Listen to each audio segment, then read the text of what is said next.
All right. Welcome to the Headline Eye. I am your host, Larry H. Gardner, and the H stands for How in the World Did the Snow Get Here? Okay. So, as you know, we are in Cleveland, Ohio, and of course, you know, there was like two major snowstorms. What's up? It's your girl, Author Ivy Lee. Hit us, and yeah, shout out to everybody that loves me. So, whoever loves me right about now, it is a little bit after 6 o'clock, and I said we were going to have a doubleheader. So, the first part of the doubleheader is here in the building at this particular time. First, I want to shout out to Governor Tim Walz about his criticism of ICE. Another ICE raid has cost the life of another citizen in Minnesota, Alex Pretty, but he was a nurse. They said that he was armed, but the thing about it is like you can carry in Minnesota. You can open carry in Minnesota, but nobody criticized Kyle Rittenhouse when he open carry, drove across 3 states and went to a protest and killed 3 protesters. But ICE murdered him, and there's been a lot of stuff about it. I would like to tell everybody that's protesting these, I understand that everybody's upset protesting the ICE raids, and we had the thing about it is Renee Good. We've seen children locked up in these camps, you know, for undocumented immigrants. I'm going to say this as a radio broadcaster dealing with politics and everything else like that, and as a concerned citizen. We know that during any uprisings that the president and his administration would try to impact martial law. Martial law meaning that there's no midterms, meaning that if there's no midterms, there's no way we can get rid of this dude. So just keep that in mind. Somebody brought it up on Facebook, I forgot who, a couple of days ago, and other people have brought it up. Listen, Trump's administration is despicable, and I'm saying it. I denounce anything that he's doing at this particular time. And for those that still support him, especially a person of color, then I don't know what your morals are, but your morals stink. That's what I want to say. But this is why we have midterms. Keep that in mind. For those, shout out to Congresswoman Shontel Brown. She voted against the funding of ICE. I know there was some Democrats that went towards that funding. And like I said, midterms. This is why we have midterms. This is why we have elected officials. This is why we have not only in the Congress, but in the state. And right now, I have my first guest in here as far as the state of Ohio, Representative number 11. And the thing about it is like he came all the way in this frozen tundra, Cleveland, Ohio, to talk to us. So the Human T-Rex is on the ones and twos. He is here right now. So please play the entrance music for my guest.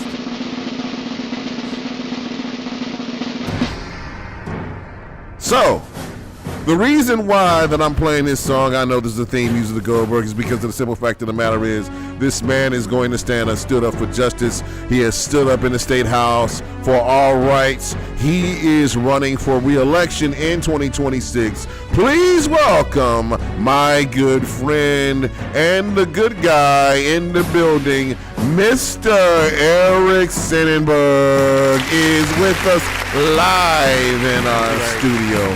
How are you, Eric? Thank you very much for having me. We did both survive a mini blizzard to get here. Right. We should all get a round of applause. Yeah, we should get a round of applause. Thank you. Yes. And this is a really cool space. It's got the diner vibe. Yeah, it does. Very cool. Yes, it is very cool. So relaxing. How are you doing today?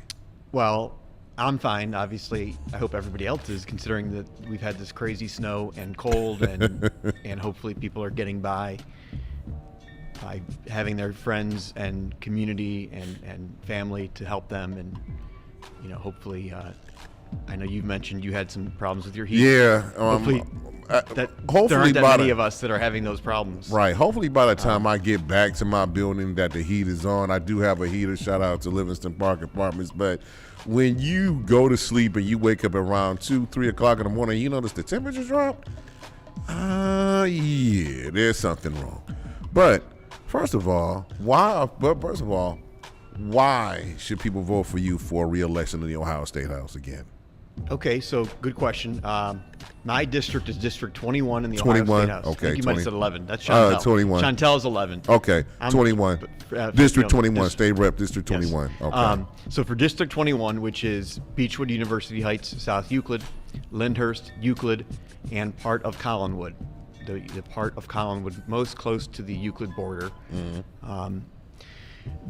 Those are my constituents, and I've been proud and honored to serve in this position for the last year and now 3 weeks. And I have another, what do we have, 52 weeks a year minus 349 weeks left this year to serve. But we have elections every 2 years, so now I'm running to serve for another 2 years. And I think the reason that I deserve to be reelected is because I'm learning still. I'm not, believe me, I'll be the first to admit there was a lot of learning for me to do in the first year. There still will be more for me to do in the next year and beyond. But I think I've finally gotten to a nice place where I'm up to speed. I have been a good colleague to all of my Democratic colleagues. When possible, I've worked with the Republicans on the other side. I did appreciate your introduction mentioning the chaos out of the Trump White House that we've seen for a year now and how that affects us at the state level. We can maybe get to that later. So it's been a difficult year to try to do what we're elected to do. And also part of that is being a good colleague to all of your 98 colleagues, regardless of their party. But there have been moments that are frustrating. And when it's appropriate, I've been fairly vocal about when I think the other Republicans are wrong in their decision making. Governor DeWine, for example, we'll get to that maybe later. But in any event, I think I've been a good rep. I've been, our constituents that call the office, that email the office, we make sure we take care of them, whatever their needs are. I've been out and about in the community at community events throughout the year. We've had open houses, we've had town halls, we've had constituent coffees. Those will continue. Actually, February 19th, Lyndhurst Community Center at 9:30 a.m. We have a town hall just dedicated to seniors and senior issues, especially elder abuse and elder fraud. So we have put together a town hall, February 19th, Lyndhurst Community Center. It's open to anybody. You don't have to live in the district to attend. 9:30 to 11:30 a.m. That's our next town hall. And I think that to summarize, I've brought some stability to this seat and this district. We did have, my predecessor was only there for one term. He didn't bring stability necessarily to the seat. And so I think I've brought that, and I think we should stick with me at least for another term for the time being, so that the stability that has been brought to the seat, and as I'm learning and growing into this role, I can continue to do that next term. So who was the predecessor before you took the seat? Do you remember? I knew that would come up. Yeah. I'm trying to say his name less and less, but it just keeps coming. He keeps coming up. It's Elliot Forehand. Oh, that guy. Okay. Yeah, and he's running for Attorney General now for the state in the Democratic primary. Yes. If he makes the ballot next week, he'll be on the Democratic primary ballot, and he'll be up against another Democrat who I'm endorsing for several reasons, whose name is John Kulowitz. Okay. And anyways, Elliot's still he's still part of the Democratic Party around. I guess so. Yes. There was an issue between Fordman and State Rep Juanita Brent. I'm gonna leave that alone. Let's talk about you, because Thanks. that's a whole nother show. It could be a double show. Right? It could. Yeah. Man, that could be a triple show. In fact, there was something breaking. I'll break some news that hasn't broken yet that I just got tipped off to on my way down here. I'll just say this. There might be more news coming out tonight about something that Forehand posted on social media today and getting called out on it. Right. We'll leave it alone for now. now. Leave it alone. Yes. So, before you were state rep District 21, what were you doing before? I've been a lawyer in public and private sector for a long time now. Actually, the years do. The old adage, the days go slow, the years go fast. I'm in middle age now, and I'm realizing that is true. So it's been 20 years now that I've been a lawyer on and off, public sector, private sector. But most recently, I was at a private law firm doing civil work, a lot of tax collections work for the state of Ohio. The state was our client, and then I was on city council in Beechwood for the last 7 years prior to this.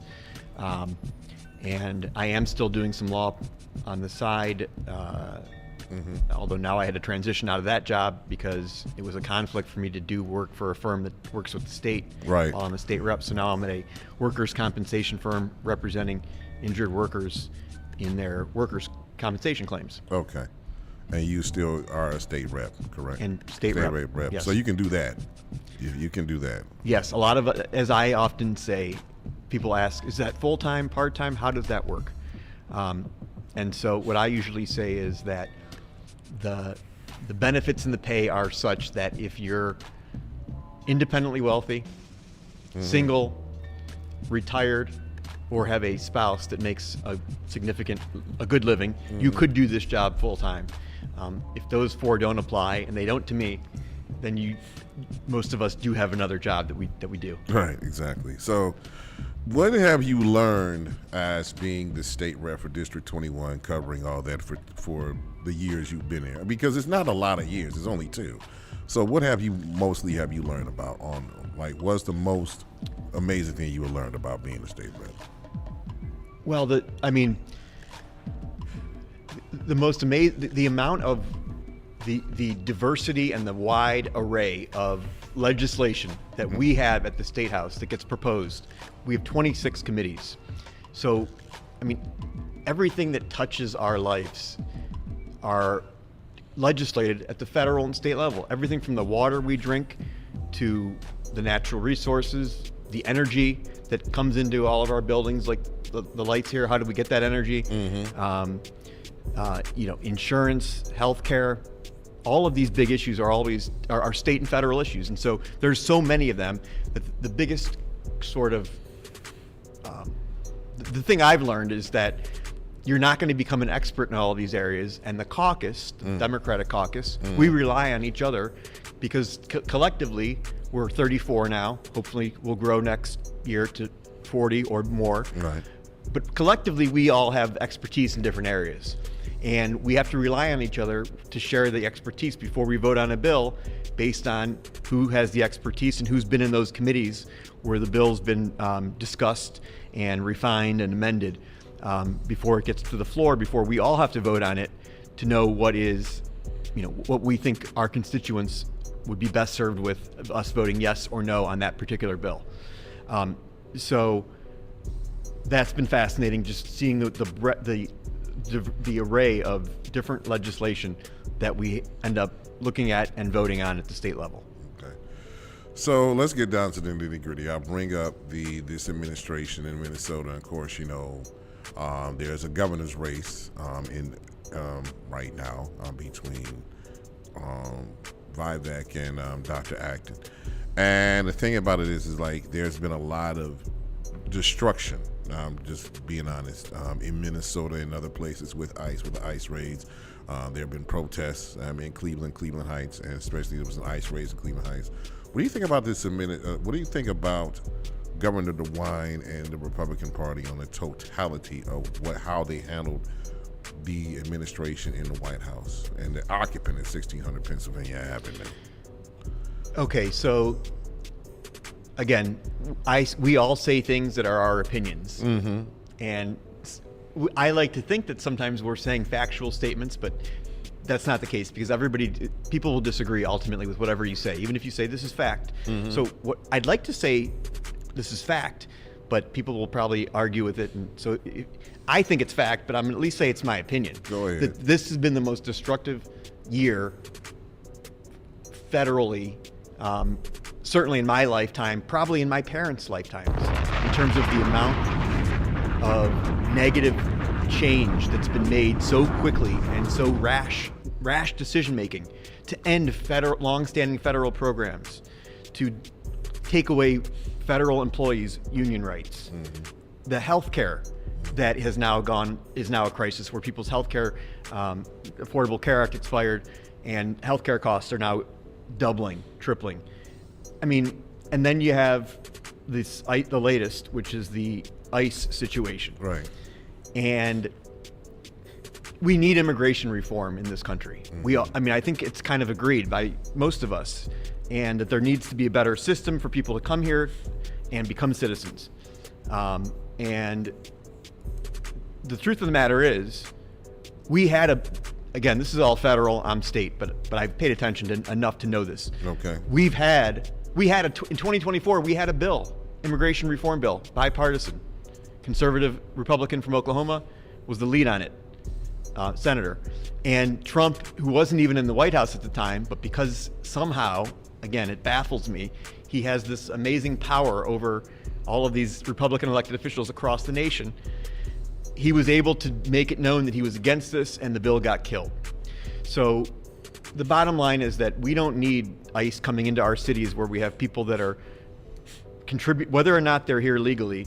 Again, I'll blame Trump for that more than anybody else, because we had that bill on the table, 2024 immigration reform.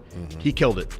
So the chaos that has ensued from having all of these armed ICE agents in our cities is just chaos. Very and much. Minneapolis is a beautiful city. There's coexistence among all of the immigrant groups there, and it's actually economically they've always flourished. And so all that the ICE is not helping our local economies, and it's not helping keep us safer at all. It's doing the opposite. And in fact, now they've the good case, maybe you could debate that, but I would say that the Pretty, as you said, case this weekend, that was murder. To me, that was murder. Cold-blooded. That was homicide. There's no argument from me on that one. I agree with you totally. And funny, it's just been a year. It was January 20th when he got sworn in last year, and now it's January, and now we're turning January 20th of this year. By the way, President Trump is not attending the Super Bowl where the New England Patriots and the Seattle Seahawks will play in Santa Clara, California. Great. I really don't want him there. But going back to you, how does the state combat the federal things, especially when you see things that are not benefiting the people and that innocent citizens? Now, Alex Pretty was a nurse, and he was an American citizen. How do we here in Ohio, pretty much seeing what's going on in other states, especially those Democratic, Minnesota's a Democratic state. Governor Tim Walz was the vice president runner-up with Kamala Harris when she was running for president. How do you keep those, especially in a red state like Ohio, because Ohio did go with Trump in the last election? How do you flip that back to where it's righteous and get the people what they want? How do you do that? Yes, and I realize your question was about how the federal filtered down to the state, and Governor DeWine. Yeah. And I'll just say this. Not enough Republicans have courage. I can agree with you on that. And Governor DeWine, to me, is the prime example of that. And here he is in his last year of a 40-year career in public office. He can do whatever he wants, really. I mean, I guess not within reason, but I mean, he's more free now to be more independent, and he doesn't owe anything to either political party now than ever. And we're seeing him, he's been weak. Earlier when was that, in the fall, when Trump wanted National Guardsmen to come to D.C., he called a bunch of states, and not every state said, sure, we'll send our men and women there. Right. But lo and behold, Governor DeWine did. And that was the start of this whole thing with bringing in National Guard, and then it became the ICE thing. And Governor DeWine didn't have to do that. He shouldn't have. I personally wrote a letter and hand-delivered it to his office saying this is a dangerous precedent, a slippery slope. We should not be doing this. We should not be sending our National Guards men and women to Washington. They should be focused on Ohio, which is their job. Not to mention we have the Kent State shooting in 1970 where our National Guard were in a really bad situation and 4 people ended up getting killed. So in light of all that, we should not have been involved. Of course, DeWine, he agreed and sent our National Guard's men and women to Washington. So I just, my thing with Governor DeWine is please have a little more courage in the next 11 months. And what I'll say is this, a lot of stuff that happens at the federal level it also happens at the state level, and there's a lot of money that filters from the federal to the state, and as that gets cut, so we do depend on the federal government, and especially in the Medicaid and the healthcare space, this past year has been horrible, and that starts at the federal level and filters down to the state level. And of course, obviously, we had the shutdown where the SNAP benefits were not paid to those individuals who deserve SNAP benefits for 2 or 3 weeks. So there's been a lot of chaos this year. And I would only ask that Governor DeWine and other Republicans start having more courage. To your answer, to your last question, we have a slate of Amy Acton is running against Vivek Ramaswamy. So yeah, to me it's very clear. We need to win that race so that finally there's some balance back in Columbus. If we have the governor, she can veto bad legislation that comes out of the legislature.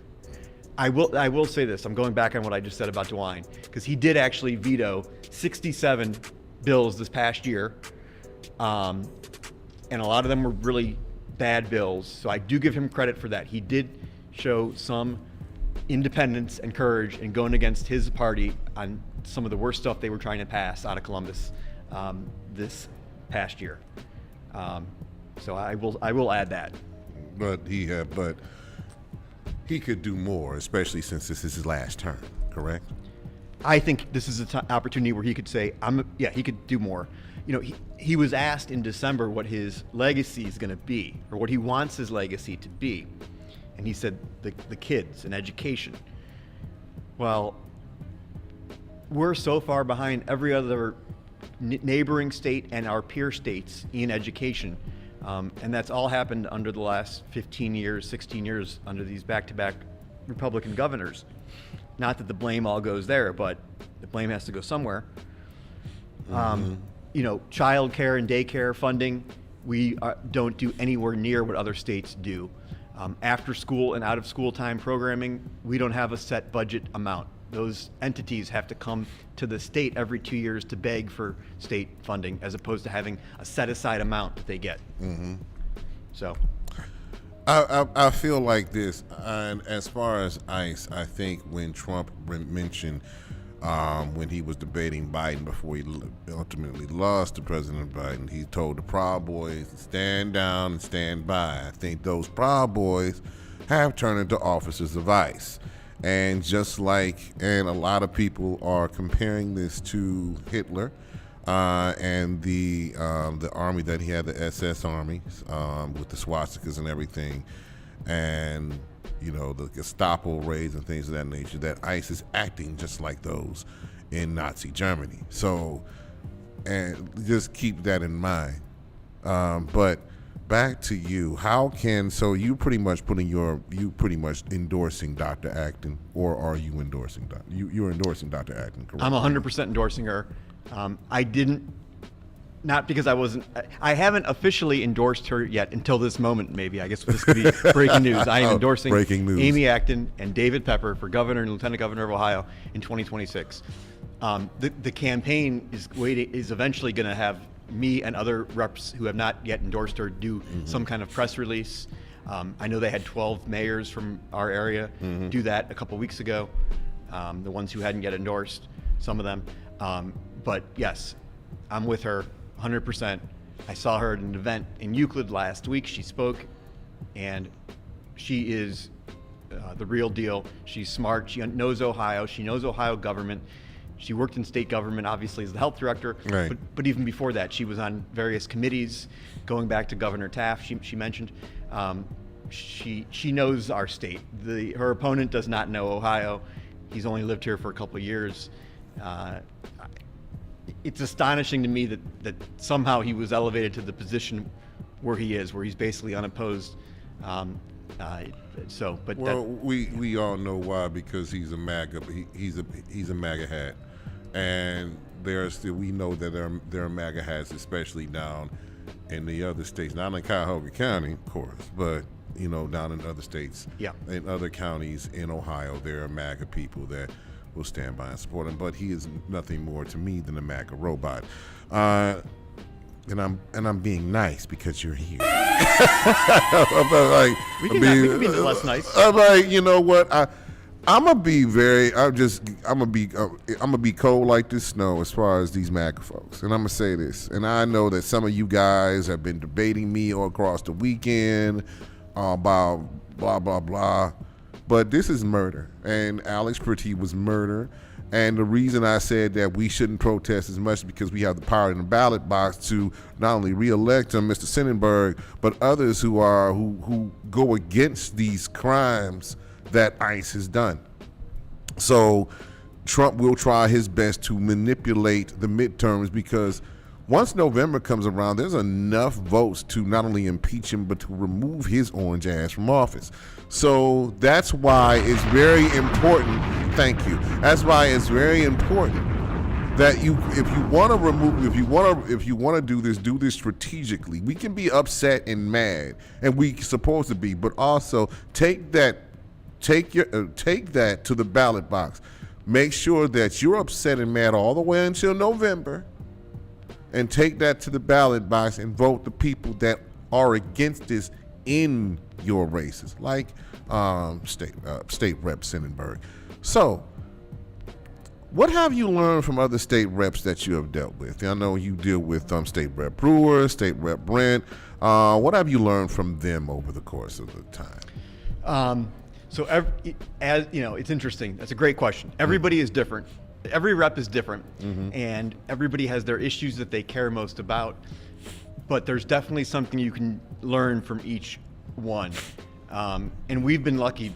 Cuyahoga County delegation, which besides one person is all Democrats, we are sort of in close communication, and we are invited oftentimes to visit companies or nonprofits together, and we have a good relationship. And the four seniors, if you will, because again, you can have 4 2-year terms and then you term out. So our 4 seniors who will be terming out at the end of this year are state reps Phil Robinson, Juanita Brent, Terrence Upchurch, and Bride Sweeney. Right. So I think we've all learned a lot from them. And now next term, the leadership of the caucus is going to be, the Cleveland Cuyahoga delegation will be Darnell Brewer and Sean Brennan. Okay. Because they're the more senior members. Senior members. So I learned stuff from everyone, but I'll say this because one of my committees is general government, and Representative Juanita Brent is the ranking member on that committee. So what I've learned from her, just from that one experience, is how to be a good ranking member on the committee, meaning make sure that your members are prepared for every meeting. They know what's going on. They know what bills are going to be discussed. She goes through and does a 2-page or even 3-page briefing of all the bills that we're going to be voting on, the pros, the cons, all the background information. So that's been a really good experience to learn how to be a ranking member from her from that committee. Right. Everybody brings something different for sure. Okay. But exactly. So before we go to break, how do people can go to your campaign? I know that it's early, but the primary is in May, so we got to be mindful of that. How can people support Eric Synenberg for re-election in your District 21? Well, obviously, early voting starts whatever date it is in April. Right. And May 5th is the election this year. So even if you're not, I say this, and I've always said it, whether it was city council or last time I ran for state rep, if you're not voting for me, that's fine. Just vote. And May really is a trial for November. It's our last time that we're going to have an election, the ability to turn out folks for election day before this very, very important November election, where we have to elect Democrats to Congress, Senate, and at the state level, more of us representatives and us at the Senate level, and obviously Amy Acton and the other Democrats running for the statewide positions. But so I'll have more as the campaign sort of unfolds. But my website is myname.com, ericsynenberg.com, and people I hope know how to find me on Facebook if they have questions, or I put my cell phone out pretty regularly. They can call me. Okay.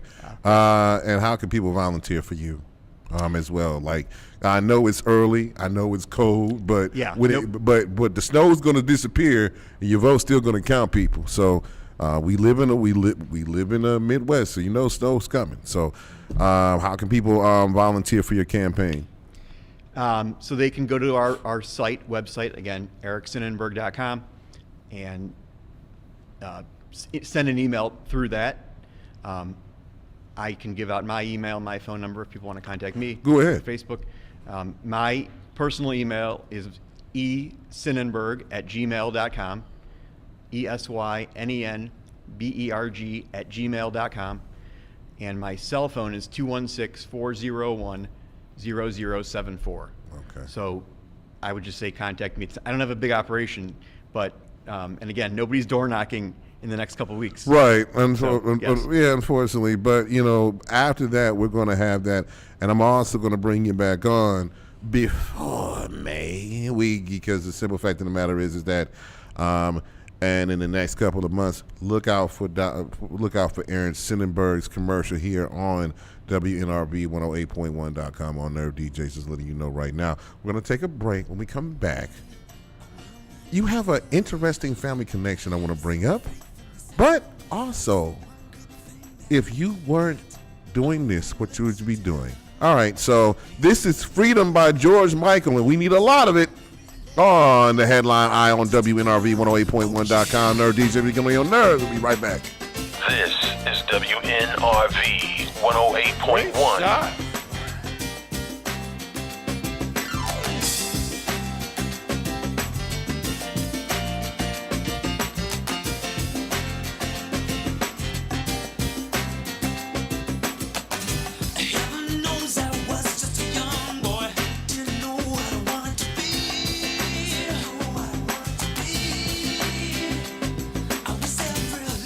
Hungry schoolgirl's pride and joy, and I guess it was enough for me.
Hey y'all, this is Catherine Danielle, and I'm checking in with Headline Eye on WNRV 108.1. Are you a DJ, radio show, music artist, or a podcaster and you've thought about having your own mobile app? BV Mobile Apps could be the solution. They specialize in creating apps with live audio streams, mixes, music, and songs. You can integrate your social media, videos, blogs, and most importantly, send push notifications to your followers. For more information, bvmobileapps.com or on social media at BV Mobile Apps. That's B as in business, V as in victory, bvmobileapps.com. Ladies and gentlemen, this is what Cleveland needs, wants, and has been waiting for. Johnny Mac and DJ Ellery present The Experience, Cleveland's first annual R&B Hip-Hop Gala. Saturday, February 7th, 2026 at the OR Venue Clee, 4700 Lakeside Avenue. Red carpet photo shoot at 7 p.m. Event ends at 1 a.m. 30 and over.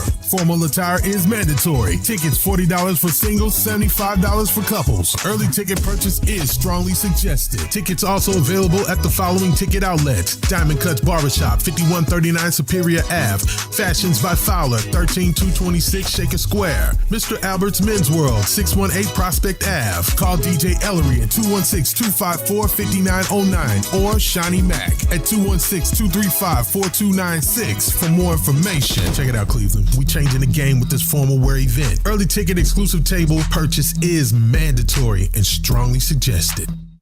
This is WNRV 108.1. What do you get when you take two witty nerds and two of the best pair of hands since Techniques 1200s?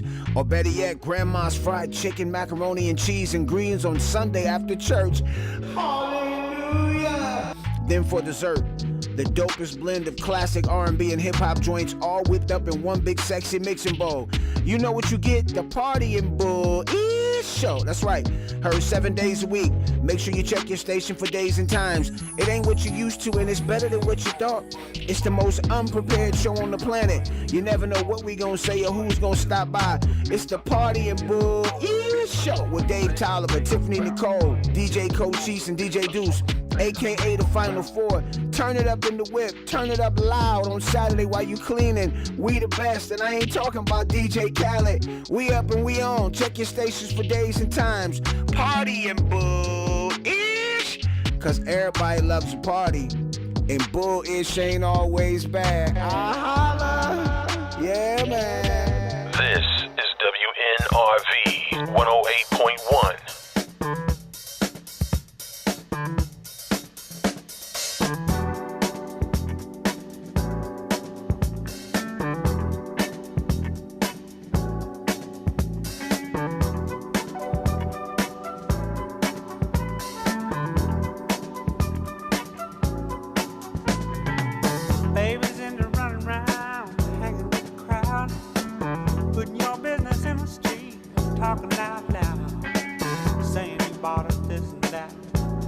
You done spent, I swear she must believe it's all heaven to send. Hey boy, better bring the chick around to the sad, sad truth, the dirty low down.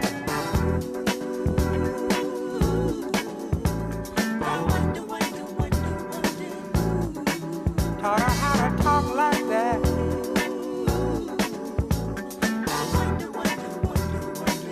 Gave her that big idea.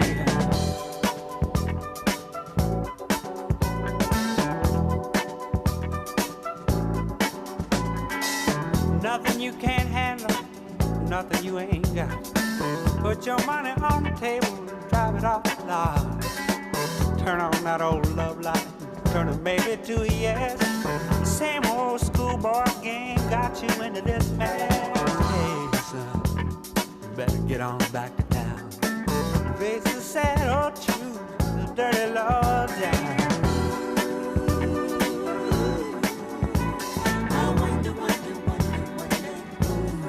Put those ideas in your head.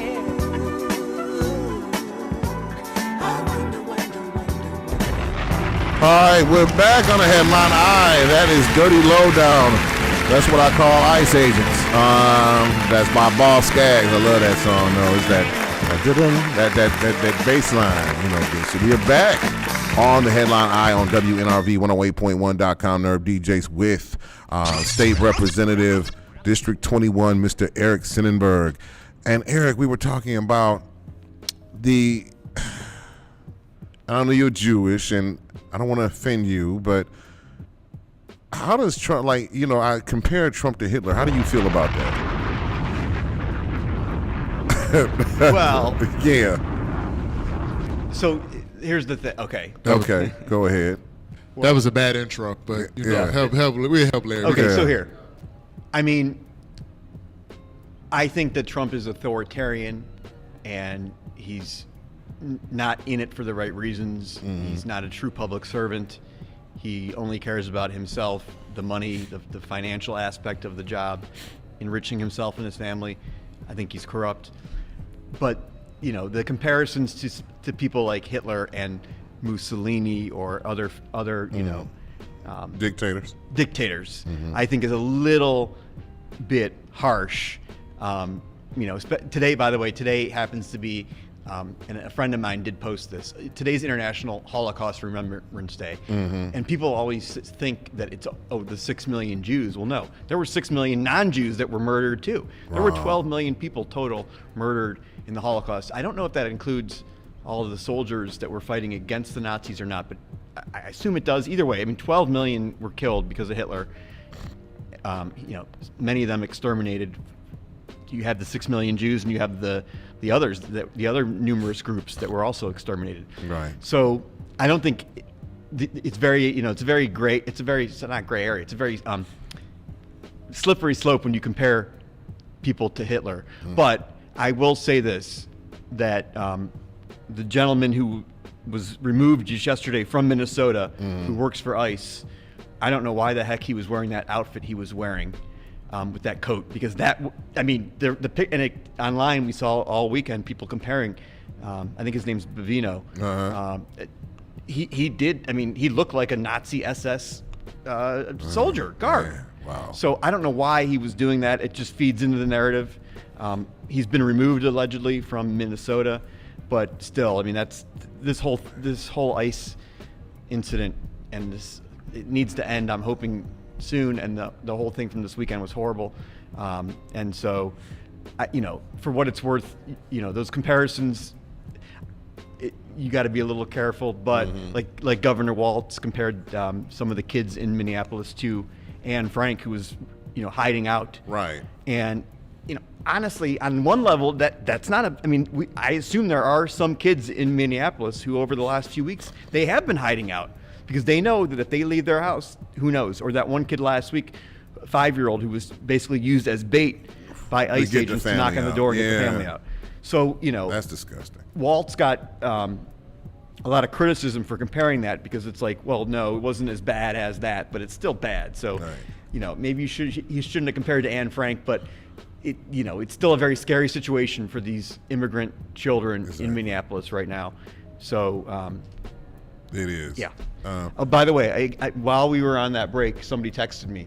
There is a memorial bike ride. I don't bike, but I might show up just to show my support for Alex Preti on this Saturday, January 31st, at the Van Aken district in Shaker Heights. Okay. So they're going to meet at 1, and they're going to roll out bike at 1:30. 1:30. Okay. So somebody just texted me that. So that's something. Bike riding in the winter. That's going to be. I know. It's good. It's interesting. Hopefully, the weather will be kind when that happens. That's harsh. Shout out to my bikers, though. Yeah. Shout out to my bikers. Shout out to the bikers. Yes. Wear your long johns. Exactly.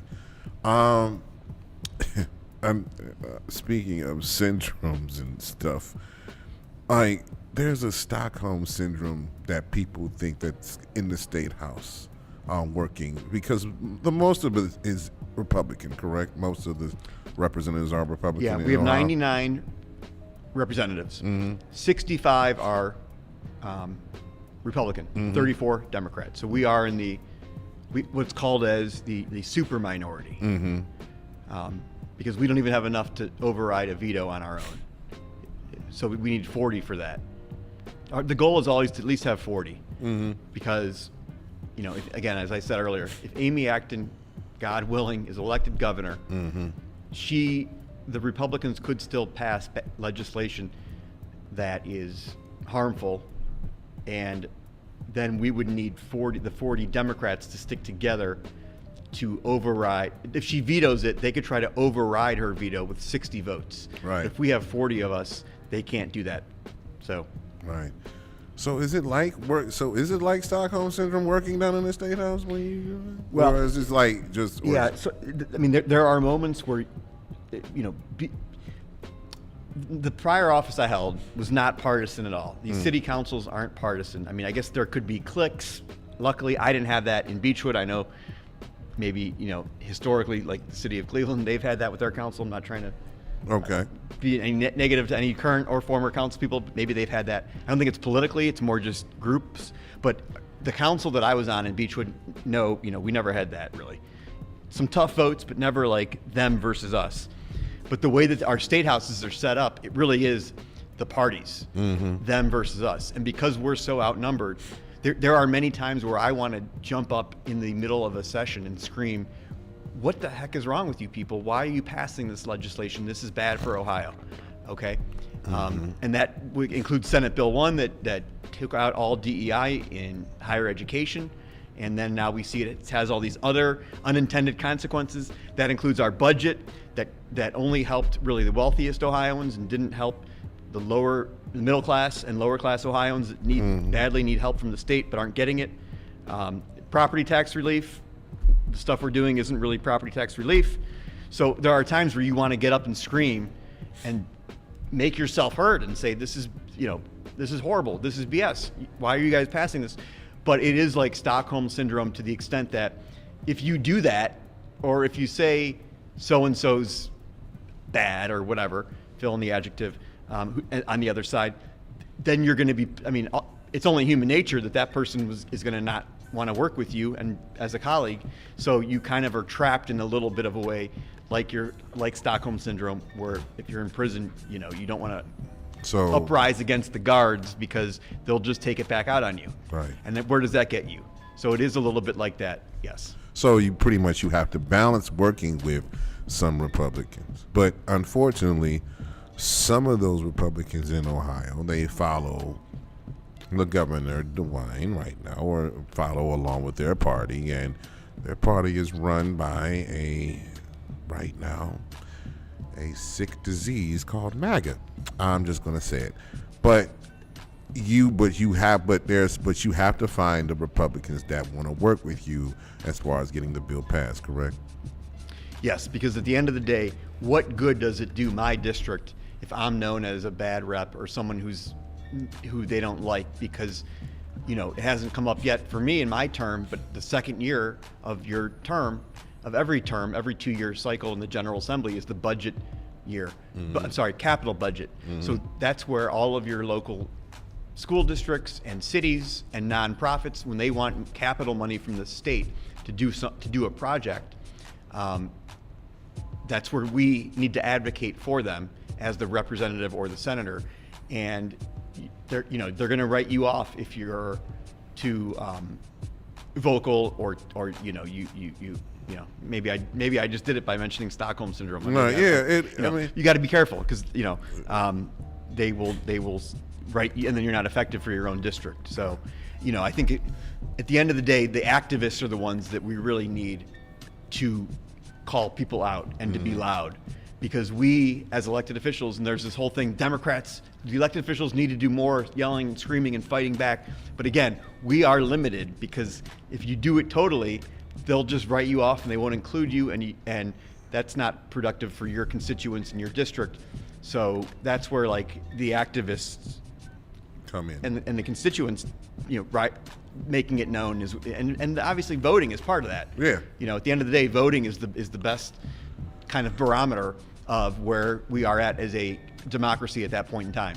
So we really need people to vote this year, and hopefully in the state prove that Ohio is actually not so red, but we're more purple. I think we really are purple. Right.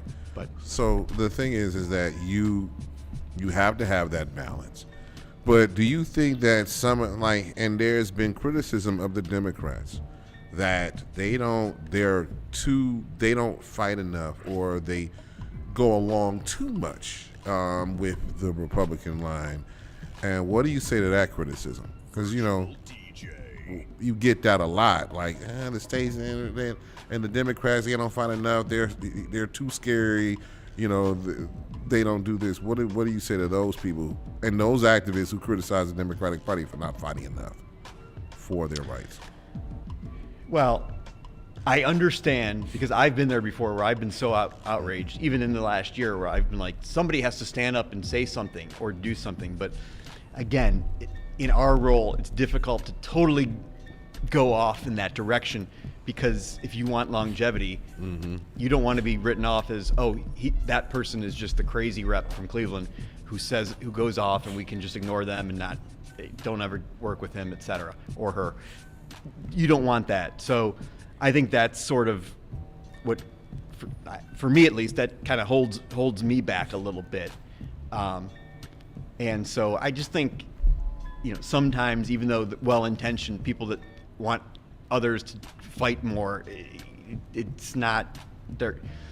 I get where that anger and that desire for someone to fight comes from, but I think in reality, the ones who hold that office also have a responsibility to still be civil and to still do their job without totally, going off.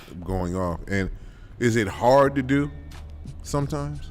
Like, I know you say I want to just you want to scream, and and I know that some of your constituents feel you. So is it hard for you to just hold back sometimes? Yes, it is. Yes, 100%. Okay. But again, if depending on how far you go, that could be, if it gets physical, for example, that's going to be the end of your career. So there's limits. You just, I've been to the No Kings protests, and there was one in Solon after Renee Good was shot a couple of weeks ago, and I was there, and that's kind of how I get it out, and I get that, and I also get the energy from the people that are there, and I really see, yes, this is where X percent of our population is at, right, and how frustrated they are. But even then, it's like these protests, they have to be done civilly, because we still are a society of law and order, right, and there's nothing to be gained from totally going off and yelling or being so it's a difficult balance and a back and forth. Yes. How do you maintain that balance? What do you do to unwind as far as that? What do you do as far as personal unwind? And I know that, shout out to your family for helping you through it. How do you do that? Yes. Well, I probably need to unwind more is a general rule. But yeah, so I'm married and I have 3 boys. They're 17, 15, and 11. Shout out to the boys. And I'll admit, I don't give them as much time and attention as I probably should in this role. And I could definitely do a better job in that regard. I'll say that. But for me to unwind, honestly, I'm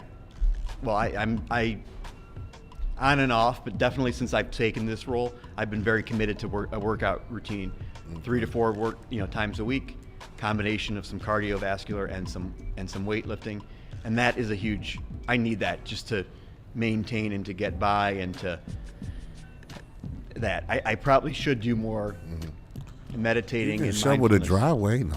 What? You can shovel the driveway. Shovel the driveway. I I should do more meditation. Okay. Probably. Honestly, that's a policy thing of mine. I'd like to get more mindfulness and meditation into our society, whether it's through public schools or us as parents, as people, because I do believe that if we learn how to self-regulate and control our emotions, there would be less violence. Exactly.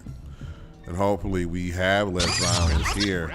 And I want to give you a shout out. You, State Rep Brewer and State Rep Brent, y'all did a gun control, was it at Maple Heights High School? Back in this October? or was it? I couldn't make that one. Okay, actually. yeah, but yeah, you supported it's it. Rep Brewer. So, Yeah. As I said earlier, you learn something from all of your colleagues, and we all have issues that we focus on the most. And on violence prevention and gun control, Rep Brewer is our leader, 100%. Okay. That he lives and breathes it. He cares. He had the town halls that he had actually around the state. He had the one I couldn't make it, even though he was nice enough to put me on the ad back in October, because I actually had my own town hall in South Euclid that night. Anyways, but on January 2nd, I mean, most of us were still recovering from New Year's. He had an event at a local restaurant to promote gun violence prevention. And he's really working on that. He has like 8 different bills on this. Everything from safe storage. The main, that's the main one. Safe right now. Safe storage. Safe storage. Lock up your guns so that kids don't accidentally get access to guns and kill themselves or other kids. It happens unfortunately a lot.